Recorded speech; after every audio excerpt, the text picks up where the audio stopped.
구약의 이스라엘 역사를 보면 남유다가 586년에 바벨론에 의해서 멸망하게 됩니다.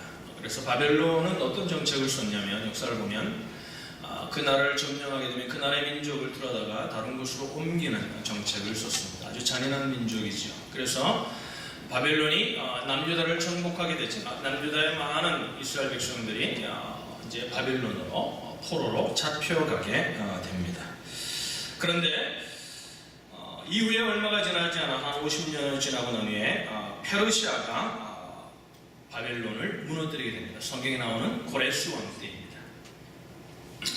그런데 페르시아는 어떻게 하냐면 민족들이 돌아갈 수 있는 기회를 줬습니다. 그래서 이제 이스라엘 민족들이 1차 교환, 2차 교환을 통해서 이스라엘로 이제 돌아가게 됩니다.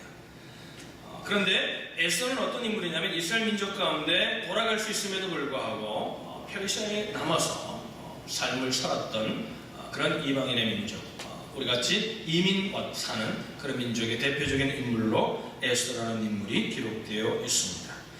에스더는 정말 하나님의 은혜로 왕후가 됩니다. 이방 민족임에도 불구하고 정말 하나님의 은혜로 왕후가 됩니다. 그런데 그의 아버지와 같은 모르드게를 미워한 하만이라는 아주 악랄한 정치인의 미움을 받게 되어서 이스라엘 민족이 이제 다 죽임을 당할 수밖에 없는, 남아있는 민족들이 죽임을 당하게 되는 그런 어려운 처지에 놓이게 됩니다. 그때 이제 기록된 사건이 오늘 본문에 이제 에스더가 그 민족의 위기 앞에서 어떻게 행동하느냐가 오늘 본문에 기록되어 있는 내용입니다. 그래서 이제 왕 앞에 나가서 이제 자기 아버지와 같은 모르드게 요청을 따라서 가서 이제 이 민족의 위기를 구원할 수 있는 역할을 에스더가 왕으로서 해야 되는데, 그래서 모르드게가 그런 말을 하죠. 너를 왕으로 세워준 것은 이때를 위함이다. 그러니까 이제 정말 왕이 성경에 보면 왕이 그 에스더 왕후를 부르지 않은 지가 오래되었다고 합니다. 많은 후궁들이 있었을 것이니까 부르지 않았다는 얘기는 이제 뭐예요? 왕의 눈 속에서 이제 벗어나게 되고 왕의 관심에서 벗어난 왕비가 되었다는 것을 성경이 우리에게 말하고 싶은 거겠죠. 근데 오늘 이제 본문이 이제 그 막중한 민족을 구하는 사명을 맡고 있는 에스더의 역할을 기록하면서 오늘 본문이 뭐라고 기록하냐면 제3일에 이렇게 기록하고 있습니다. 그러니까 성경이 어떤 날짜를 기록할 때는 의미가 있습니다. 여러분, 어떤 작가가 문학을 쓸 때 어떤 시간과 어떤 장소를 얘기할 때는 그 시간과 장소를 통해서 말하고 싶은 메시지가 있는 것과 마찬가지로 하나님께서 이 성경을 기록하셨지만 사람들을 통해 기록했기 때문에 사람들이 가지고 있는 문학의 소양을 따라서 오늘 에스더서를 기록한 저자는 제3일이라는 그 날짜에 굉장히 우리의 관심을 집중해야 될 필요가 있음을 우리에게 상기시키고 있습니다. 그 제3일이라는 건 뭐예요? 그럼 어떤 하루, 이틀, 3일 그 날짜가 지나온 이후의 사건의 결과에 의해서 오늘 본문의 일이 이루어났다는 거죠.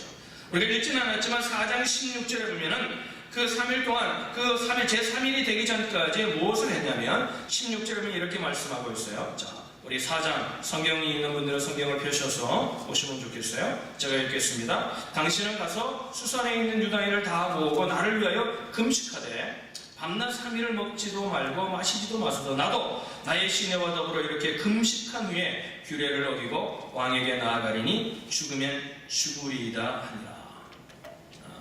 우리는 안희숙 사모님이 쓴 죽으면 죽으리라를 생각하는데 죽으면 죽으리라는 안희숙 사모님이 한 말이 아니라 에스더가. 그러니까 뭐 한 거예요? 뭐 했다는 거예요? 3일 동안, 지난 3일 동안 뭐 한 거예요? 금식하며 기도했다. 금식하며 기도했다는 거죠. 그러니까 제3일의 그 오늘 이 3일째 된 날에 일어난 사건이 어떻게 일어나게 됐냐면은 그 3일 동안 금식한 결과에 의해서 일어난 결과라는 거죠. 하나님께서는 에스더의 기도를 들으시고 에스더의 기도를 드시고 하나님의 은혜를 베풉니다. 어떤 은혜를 받냐면 에스더서 5장 1절로 2절에 보면 이렇게 말해요. 5장 1절로 2절을 보시면 이렇게 말씀합니다. 우리 본문을 다시 한번 읽을까요? 시작. 제3일에 에스더가 왕후의 예복을 입고 왕궁 안뜰 곧 어전 맞은편에 서니 왕이 어전에서 전문을 대하여 왕자에 앉았다가 왕후 에스더가 뜰에 선 것을 본 중 매우 사랑스러움으로 손에 잡았던 금귀를 그에게 내미니 에스더가 가까이 가서 금규 끝을 만진지라. 자, 왕은 지금 에스더가 올 것을 기대하고 있습니까? 기대하고 있지 않습니까? 기대하지 않아요. 한동안 오랫동안 에스더를 찾지 않았어요. 왕의 관심은 아마 다른 여인들에게 있었을지 몰라요. 여러분, 연애를 하신 분들은 알죠? 어떤 사람에게 관심을 갖기 시작하면 다른 사람은 눈에 보이지 않습니다. 그렇죠? 그런 환경이었다네. 그런 환경 속에 이제 에스더가 옵니다. 오는데 어떤 모습을 하여 3일 동안 금식하고 초췌한 모습으로 옵니다. 그죠? 옵니다. 그런데 어떤 은혜를 입어요? 오늘 본문을 다시 보시면 2절에 보여봐요. 왕 에스더가 뜰에 들어선 것을 본즉, 왕이 보는 겁니다. 보는데 왕의 반응이 뭐예요? 따라합시다. 매우 사랑스러움으로. 매우 사랑스러움으로. 왕이 부르지 않는 데 나가요. 왕이 부르지 않는 데 나가서 왕이 만약에 호를 내밀지 않으면 죽는 거예요. 이게 페르시아 법이에요. 왕궁의 법도예요. 생명을 죽으면 죽으려고 나가는 건 정말 생명을 놓고 나간 거예요. 왕이 부르지 않는 데 왠지 간다는 건 이건 굉장한 모험이에요. 나갑니다. 나갔는데 어떤 일을 했냐면 매우 사랑스러워 보이는 거예요. 에스더가. 어떤 일을 하신 거예요? 하나님이 왕의 마음을 움직여 주셨다는 거예요. 할렐루야. 하나님이 환경을 열어주셨다는 거죠. 예상을 뛰어넘는 호의를 베풀어요. 매우 사랑스러워 보이는데, 그럼 얼마나 사랑스러웠냐면 3절에 이렇게 말해요. 왕이 이르되 왕후 에스더여, 그대의 소원이 무엇이며 요구가 무엇이냐? 나라의 절반이라도 여러분, 이 왕은 굉장히 변덕스러운 왕이었다고 해요. 역사에 보면 마음이 그냥 맨날 바뀌는 거예요. 근데 왜? 매우 사랑스러워. 이렇게 보통 왕 같으면 이렇게 호들갑을 안 떨잖아요. 그럼 왔냐? 뭐 사랑스러워도 마음에 이렇게 생각하고 하는데, 이 왕은 그냥 표현을 하니까 매우 사랑스러운데 뭐 그러면서 나라의 절반이라도 너에게 주겠다. 그 정도로 이 왕후 에스더가 왕의 마음을 사로잡는 거예요. 여러분, 결혼하지 않은 분들이 있어요. 기도하시길 바랍니다. 할렐루야. 상대방의 마음이 사로잡히는 거예요. 환경을 열어주는 거예요.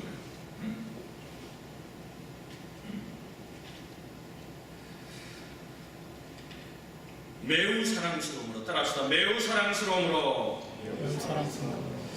제3일이라는 단어를 통해서 이것이 무슨 결과임을 오늘 본문의 저자는 말하고 있는 거예요? 금식하며 기도한 결과가 매우 사랑스러운 결과로 나왔다는 거예요. 매우 사랑스러운. 아마 기도하기 전에 짐작이면 나는 본문을 통해서 또 에스더를 읽으면서 느끼는 뉘앙스는 뭐냐면, 아마 왕은 더 이상 이 여인에게 매력을 느끼지 못했던 것 같아요. 그런데 너무 사랑스러워 보입니다. 보세요. 이 환경이 자, 왕이 호를 내미느냐 아니느냐, 왕이 이 여인을 반겨주느냐 아니냐에 따라서 생명이 죽느냐 사느냐의 문제가 결론지어지고, 이 유대인의 민족의 운명이 결정되어집니다. 지금 누가 결정을 할 수 있는 거예요? 왕이 결정할 수 있는 처지인데도 불구하고, 기도하고 나면 어떻게 되냐면 수동적으로 반응할 수밖에 없는 처지인데 뭐예요? 왕이 뭐예요? 이 여인을 볼 때 매우 사랑스러워 보이는 거예요. 그래서 이제 왕이 뭐예요? 이 여인이 원하는 걸 다 해주고 싶은 그런 환경이 된 거죠. 여러분, 우리의 인생이, 우리가 지금 이 나라를 봐도 그렇고 우리 민족을 봐도 그렇고 정말 한숨이라도 나오면 괜찮지만 한숨도 안 나오고 정말 이게 어떻게 되는, 세상이 어떻게 돌아가느냐, 너무나 가슴 아픈 시대를 살고 있습니다. 그 시대 속에 우리가 믿음으로 어떻게 살 것인가, 우리가 어떻게 반응할 것인가, 어떻게 세상에 끌려갈 수밖에 없는 그런 시대 속에 우리가 살고 있습니다. 그런데 여러분, 기억하시길 바랍니다. 눈에 보이게 그런 현실을 할지라도 금식하며 기도하며 하나님의 은혜를 구하고 하나님의 은혜를 잊게 되면 어떤 삶의 결과가 나타나면 우리의 삶이 수동적으로 되지 않고 우리의 삶이 능동적으로 이 땅을 움직일 수 있는 삶이 된다는 것입니다. 할렐루야. 여러분, 미네소타 대학 경영대학원의 교수로 있는 존이라는 사람이 주장한 이론이 있는데, 어떤 이론이냐면 하이 셀링 테오리라는 이론이 있습니다. 그러니까 높은 천정 이론이라는 이론이 있어요. 이분이 이제 경영을 공부하는 사람인데, 우리 아마 서준 형제는 알지 모르겠어요. 학생들을 대상으로 그래서 이 이론을 가지고 실험을 했다는 거예요. 한 부에는 10피트 높이나 되는 비교적 넓은 방에다가 높은 실링이 있는 데다가 컴퓨터를 주고 일을 시켰다는 거예요. 다른 한 부에는 한 8피트 되는 높이의 비좁은 방에다가 컴퓨터를 주고 똑같은 일을 시켰다고 합니다. 그런데 지붕이 높은 곳에서 일하는 사람은 뭔가 전체 그림을 보고 굉장히 크리에이티브하게, 그래서 상호관계, 상관관계에 대한 그림을 그리려고 창조적인 능력을 발휘하더라는 거예요. 그런데 천장이 낮고 좁은 공간에서 일을 하는 사람은 꼼꼼한 일과 업무 관리에 조금 더 능력을 발휘하더라는 거예요.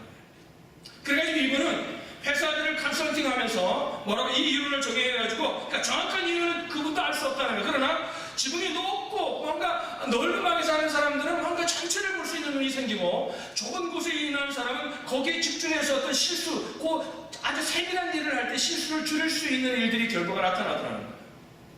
그래가지고 이는 이것을 사람의 업무 영역에 반영해서 회사들에게 이렇게 컨설팅하고 조언을 한다는 거예요. 뭐라고 조언하냐면, 예를 들어서 전체의 그림을 그리면서 사업의 방향과 전략을 추구해야 되는 사람에게는 되도록 넓은 방을 주게 하고,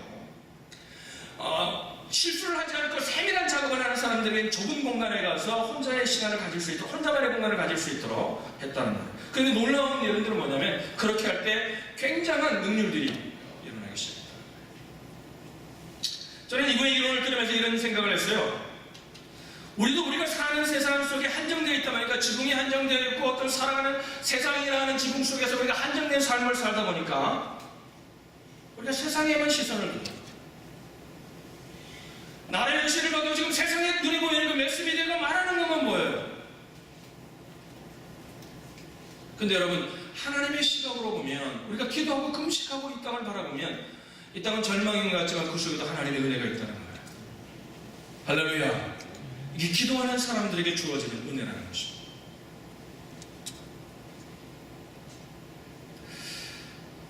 여러분, 그리스도인들은 성경은 뭐라고 그랬어요? 믿는 자에게 능치 못함이 없다 그랬습니다. 할렐루야. 이게 기도로 가능한 삶이다.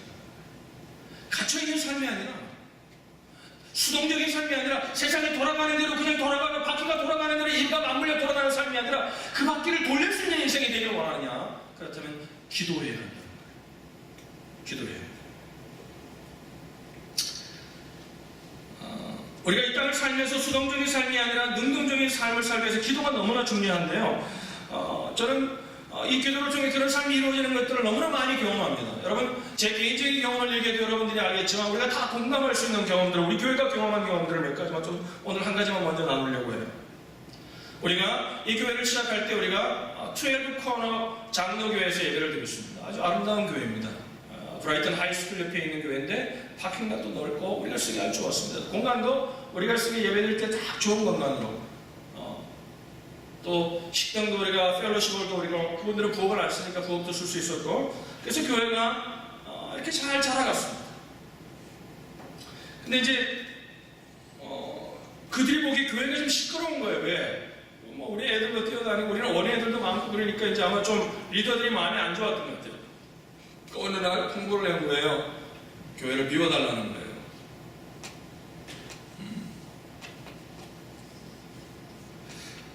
어디를 가야 될까? 한두 사람이 있으면 아무 데나 가서 예배를 드려야 되는 거예요. 이제 그때 뭐 한 60, 70명 이렇게 애들까지 모였던 것 같아요. 100명? 됐었나? 모르겠어요. 우리가 할 수 있는 건 뭐냐면 기도하는 것밖에 없어요. 또 다운타운에 예를 들면 빈 교회가 있는데 그런 데는 또 성도들이 안 가길 원하는 거예요. 위험하다는 거예요. 저는 거기 가서도 그냥 예배를 드리면 좋겠는데, 그러니까 좀 이렇게 안전한 곳에 예배를 장소를 찾기를 원하는 거예요. 성도들이. 그래서 우리가 할 일은 기도밖에 없었습니다. 그리고 기도했습니다. 아마 한참을 기도했던가요? 몇 줄 기도했던 것 같아요. 그런 날, 어느 날 491을 이렇게 타고 가는데요. 제가 정확하게 기억나지 않아요. 거기 이렇게 491, 우리가 두 번째 예배를 했던 브라이튼 장로교회에 이렇게 큰 편말로 영어로 이렇게 써 있는데, 지저스이지 말고 뭐라 그랬는지 오래전에 벌써 그게 없어졌더라고요. 없어지고 다른 글씨가 써져 있더라고요. 그럼 글씨가 써져 있는 건데 늘 보는 글씨잖아요. 근데 너무 그렇게 가는데, 그걸 지나가는데 거기를 가보고 싶은 마음이 드는 거예요.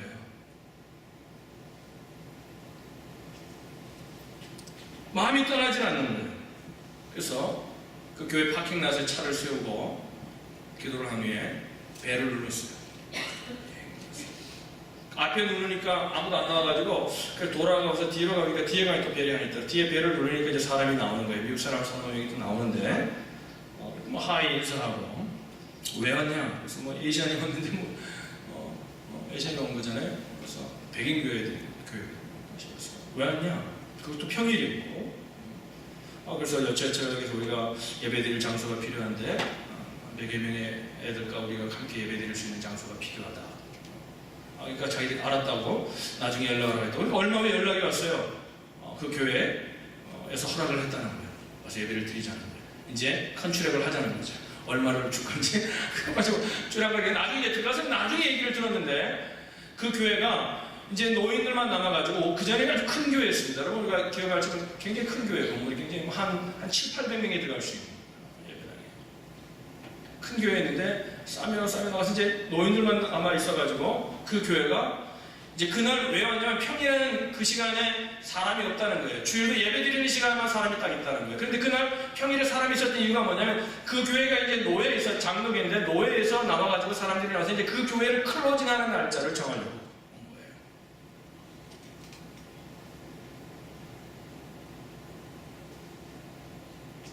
그런데 그 교회에서 어릴 때 태어나가지고 그들 침례를 받고 자라온 사람, 거기서 결혼한 사람들은 그 교회를 다니면 너무 가슴 아픈데. 근데 왜 리더들은 안 닫으려도 다들 안 닫을 이유가 없는 거예요. 왜냐하면 이제 더 이상 교회를 운영할 수 있는 처지가 안 되니까.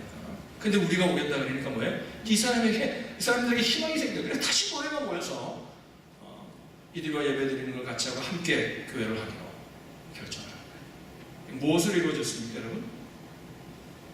그 시간에 왜 그곳을 지나갔을까? 나는 왜 그곳을 그날 제가 무슨 일이 있어서 450을 지나간 게 아니에요. 저는 가끔 이게 드라이버를 좋아하니까 드라이버로 가다가 거길 만난 거예요. 기도할 때 하나님이 환경을 여신 거죠. 할렐루야. 그래서 여러분 그 교회도 다시 문을 닫지 않고 그 교회도 지금도 존재하고 지금 태양로디 목사님이 얼마나 목회를 잘하시는 겁니다. 지금 장로교단에서 나왔어요. 그 교회가 왜? 자기들은 동성애를 반대한다. 그래서 교단에서 건물을 달아가 가져가라. 건물을 가져가지도 못해. 가져가도 자기들이 어떻게 테이크하겠어요. 그래서 예배를 드리죠. 여러분 기도할 때 하나님께서 우리에게 환경을 열어주십니다. 만남을 허락하십니다. 할렐루야. 할렐루야. 그러니까 기도할 많은 제목들이 있지만 여러분 하나님 앞에서 순탄한 환경을 달라고 기도하실 수 있기를 주님의 이름으로 축원합니다. 자, 이제 환경이 열렸어요. 환경이 열리면 다 끝인가요? 여러분 만약에 하나님이 기도해가지고 그들을 저에게 만나게 하셨어요. 만나면 끝인가요? 끝이 아니죠. 그들이 나중에 그런 얘기를 해요. 그 리더들이 있었고 장로교단의 목사님이 있었는데 나중에 이제 그런 오퍼도 받았죠. 자기들 교단에 들어오래. 그러면 이 교회를 테이크오버하라고. 그래서 우리는 그럴 수 없다고 그렇게 반대를 했습니다. 그분들이 뭐라고 그랬냐면요. 저하고 처음 만나고 맞을 때 희망을 봤다는 거예요. 제가 무슨 영어를 잘합니까? 그죠? 비전을 봤다는 거예요. 하나님의 뜻을 봤다는 거예요.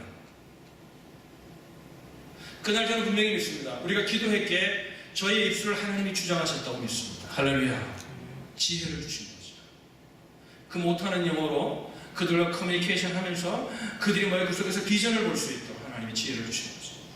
여러분 우리가 환경을 열어준다고 다 됩니까? 지혜가 필요하죠. 여러분 마음을 열어주는 101가지 이야기라는 책이 있어요.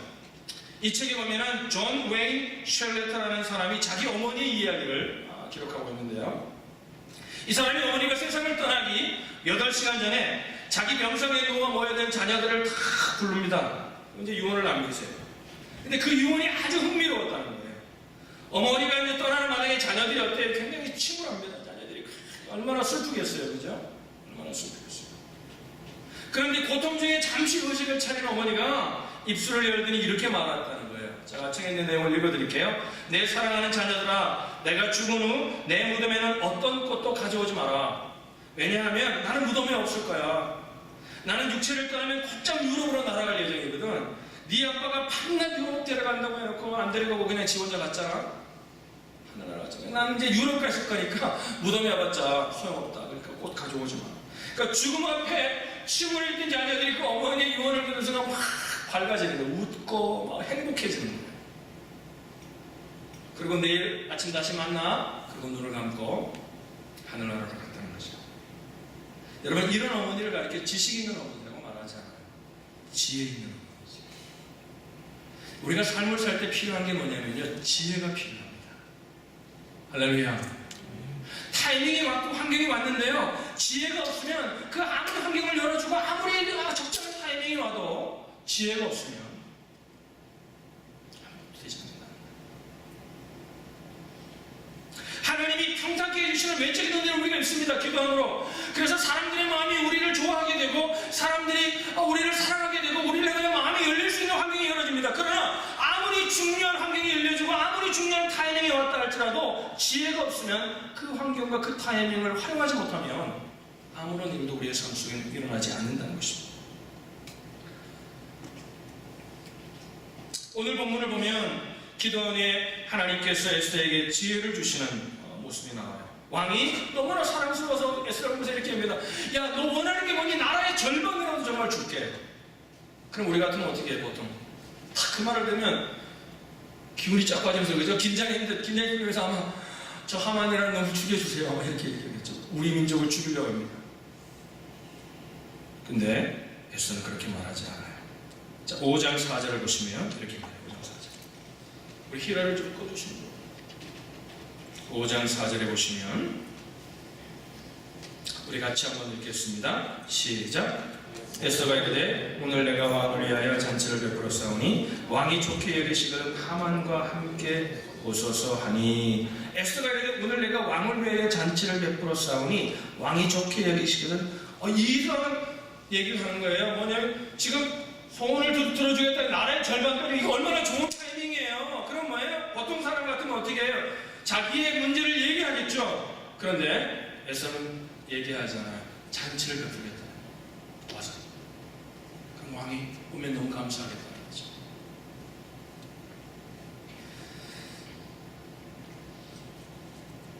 여러분, 이 아하수에로 왕은요, 잔치를 너무 좋아했대요. 성경에는 180일간 잔치를 열고도 아쉬움이 남아가지고 7일을 더 잔치했대요. 와, 그 체력도 대단한 거예요. 여러분, 이게 파리를 180일간 계속 하려면 어마어마한 체력이 필요해요. 대단하죠. 그러니까 왕의 특징을 정확하게 파악하고 어떻게 공략해야 되는지를 알게 됐다. 여러분, 기도할 때 이런 지혜가 옵니다. 할렐루야.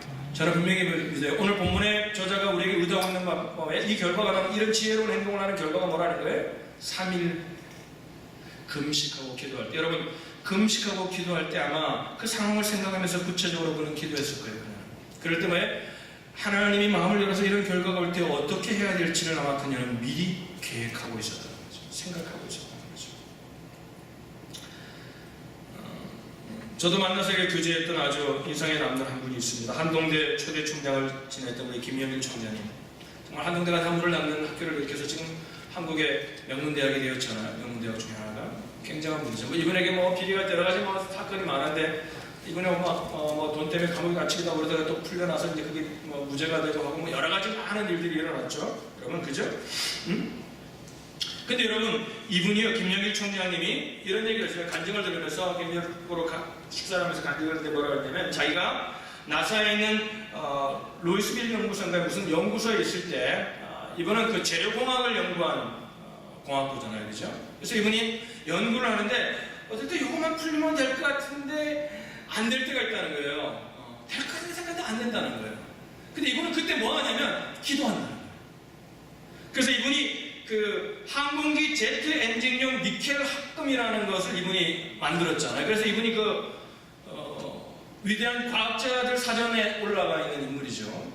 이분이 2개의 재료를 만들었어요. 재료를 만드는 그 중에 하나가 항공기 제트 엔진용 니켈 합금이라는 걸 만들었는데 이분이 막 기도하고 그날 또 새벽에도 하고 기도하고 정말 이걸 어떻게 풀어야 될 건가 하나님께 기도했는데 기도할 때 막 여러 가지 많은 생각들이 나더라고요. 그런데 뭐냐면 기도하고 돌아가서 집에서 샤워를 딱 하는데 그걸 어떻게 하면 되겠다는 지혜가 딱 오더라는 거예요.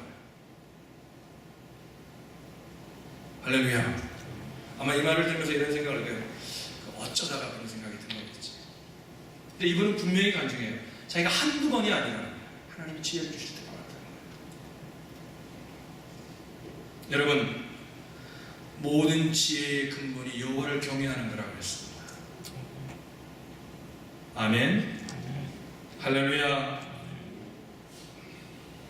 여러분, 성경에 나타난 가장 지혜로운 사람이 누구죠? 솔로몬입니다. 잠언을 3,000이나 말했고요. 노래를 1,005곡이나 찍었고요. 정치, 사회, 동식물학, 법률학까지 통달하는 인물이었어요. 그리고 병거를 1,400대나 친히 제작했고요. 친히 제작한 사람이고요. 마병을 1,200명이나 거니는 군사 전략에도 탁월한 지혜를 가졌던 사람이에요. 그가 어떻게 지혜를 얻었다고 성경이 말합니까? 하나님 앞에 일천번제되며 기도할 때 얻었다. 할렐루야. 사람들이 그래요.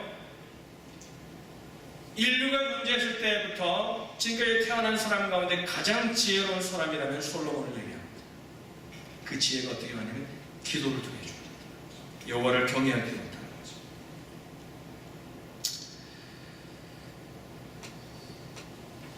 한국은 지금 최순실 사태 때문에 복잡합니다. 그 사진을 보니까 평범한 아줌마예요. 온 나라가 지금 난립니다. 그렇죠? 힐러리 클린턴, 트럼프 보면서 여러분 무슨 생각을 하세요? 어떤 생각을 하세요?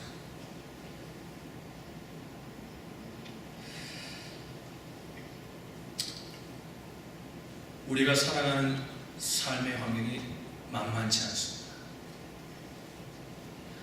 우리의 힘으로 되지 않습니다. 이걸 빨리 깨달아야 합니다. 하나님의 은혜가 필요합니다. 할렐루야. 여러분, 자녀들 키워보셨죠? 마음대로 되든가요? 자녀들이 우리의 시야에서 멀어지는 순간요, 자녀들이 뭐 하는지 몰라요. 방문을 딱 닫으면 걔들이 뭐 하는지, 무슨 생각을 하는지, 뭘 보고 있는지, 뭐라고 하는지 몰라요. 우리는. 자녀들의 마음을 하나님이 붙들어 주셔야 돼요. 여러분, 오늘 그러면 교회를 보세요. 동성애가 죄가 아니라고 하는 교단들이 점점 늘어납니다. 동성애를 죄라고 하면은 고려한 시대에 뒤떨어진 사람들이 됩니다. 너무나 무서운 시대를 살고 있습니다. 가정은 어떻습니까? 가정들이 다 무너지고 있습니다. 지금. 부부가 같이 살아도 부부가 아닌 사람들이 너무나 많습니다. 가정을 무너뜨리려고 하는 상상을 초월하는 공격이, 영적인 전쟁이 이 시대 가운데 있습니다. 자녀들이 얼마나 무서운 공격 앞에 노출되어 있습니다. 비즈니스를 하는 사람도 깨어있지 않으면 믿음을 잃어버리고 정말 타협하고 비즈니스를 할 수밖에 없는 그런 시대를 살고 있습니다. 직장생활하는 사람은 어떨까? 똑같아요. 직장생활하는 사람도 우리가 믿음을 지키기 위해 정말 힘든 시대를 살아가고 있습니다. 미국은 그래도 시간 한번 좀 하니까 다 좋다 그러지만, 그러나 그 사람들과의 관계 속에서 정말 믿음을 지키며 믿음의 사람으로 살아가기 힘든 시대 속에서 우리가 직장생활합니다.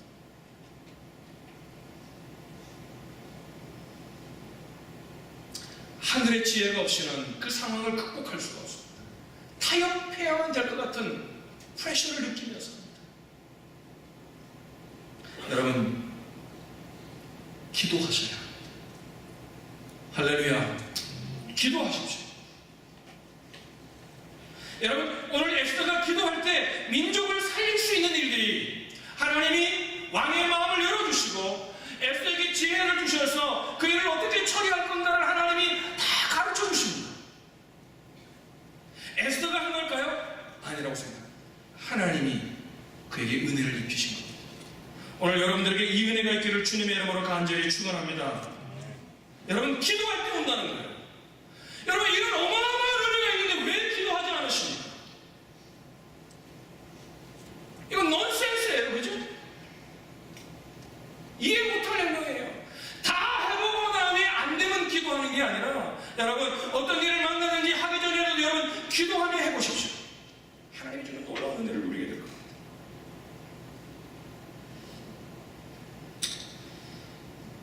마지막으로 여러분, 고운이라는 시인 여러분 아시죠? 그 시인이 쓴 15자의 시가 있어요. 15자의 시가 있는데 그 꽃이라는 시를 읽어드리고 말씀을 마치려고 합니다. 그 시인은 이렇게 노래해요. 내려갈 때 보았네 올라갈 때 못 본 그 꽃.